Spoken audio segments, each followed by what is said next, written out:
welcome back to the Paint People. I'm James the Color Guy, and today is all about this Benjamin Moore color called Feather Down. On this episode of Color Quickie, I'm gonna break down this color and give you some other colors that go really well with it, empowering you with a color palette for your next paint project. That sounds awesome. Click that like button, and let's get right into this video. So Feather Down is part of the Off-White color collection by Benjamin Moore. This means it's not quite a white, it has enough coloration to it to give it that off prefix. And this means it's a paint color that has a little more nuance than you might expect. For all intents and purposes, I would call this a very, very light variation of beige. And it is a passive beige. It's not overly into the yellow territory or orange, peachy kind of area that these colors can sometimes go into. It does a very, very good job at being quite neutral, quite passive. Now, when it comes to paint colors in general, I find it very important to find out the LRV, the light reflectance value.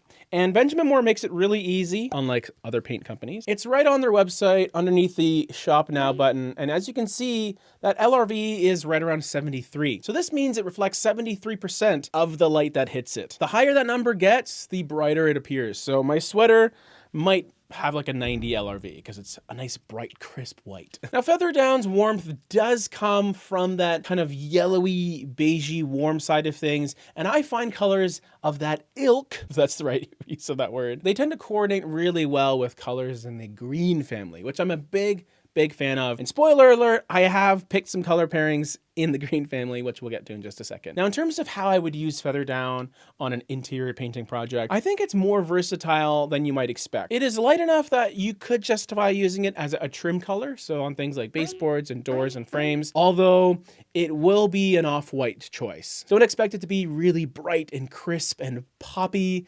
It has enough colorant in it, it has enough depth to it where you will notice its coloration for better or worse. Which is why I think it's an awesome wall color choice, because it's not so bright that it's gonna feel very obnoxious and daunting and a pain to apply. In fact, that's probably the main way I would use it, is as a wall color, as a room color. You could even make it your main color in a home where it's kind of the predominant color that sort of connects everything together, like something you would use in the hallway and living room, dining room, kitchen, whatever the case may be. It's interesting because it's not a color that I see being recommended very often, but I think it has a lovely adaptability to it where you can use it as one of those neutral canvas colors and just sort of build off of it, which is exactly what I did with my color palette. So if you're new to Color Quickie, I'm about to give you some trim color options, both a lighter and a dark variation. And this is for your baseboards, your doors, and your frames, anything that isn't your walls basically, followed by 3 other colors that you can use in different rooms, on the walls, or you can incorporate them throughout your accessories within the same space, whatever the case may be. Do what you want with it. So to start things off,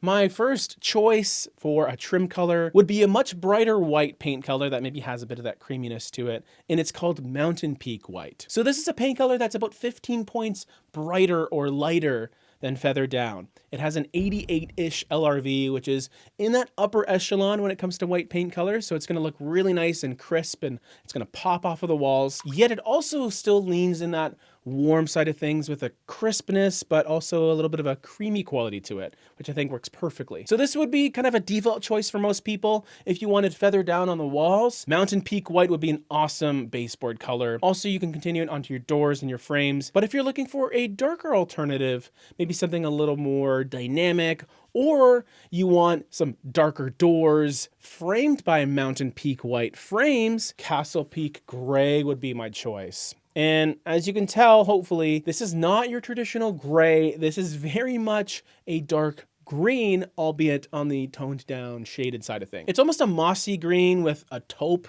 that sort of desaturates it. So a combination of gray and brown to give it a nice earthy quality. It doesn't pop too much, but it's way more than a gray, way more than the name suggests. Now, sitting under a 15 LRV, this is quite a dark color, but I wouldn't mind seeing it as a room color as well. In fact, that's how it's sort of rendered on this Benjamin Moore website. I think it's great. But in this case, in this palette, this is my dark trim color choice. Color pairing time. These are the 3 main colors that I've paired with Feather Down. And because we started with something that was so light and neutral, I wanted to go for a little more saturation with these colors. The first one being a familiar one to a lot of Benjamin Moore fans watching, October Mist.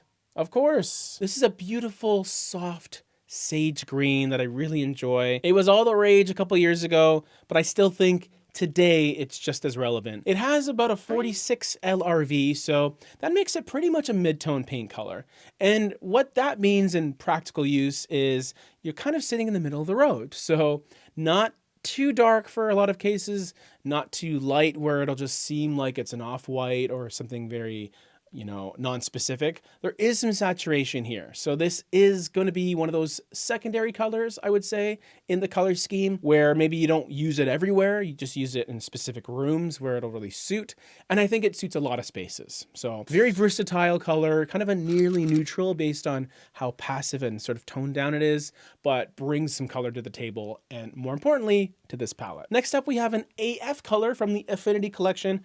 It is Interlude. Now, this is a color that's kind of an interesting choice because it seems like it's fairly neutral because it is kind of one of those tan colors with a bit of a brown quality to it. But because of its saturation and its depth, its LRV is around 37. So that means there's quite a bit of colorant in it. I find this color has a bit more richness than you might expect. It has some body to it, almost a caramel quality, like a light bronze aspect to it. That makes it much more than just a dark beige. So what's nice about this color is it's going to feel relaxing and passive, but not just an off-white, kind of like Feather Down. If you wanted something neutral, but you didn't want to go as light as Feather Down, this would be your choice. And then to round things out, our third color pairing is the accent choice. It is another AF color from the Affinity color collection, albeit quite different than the last one.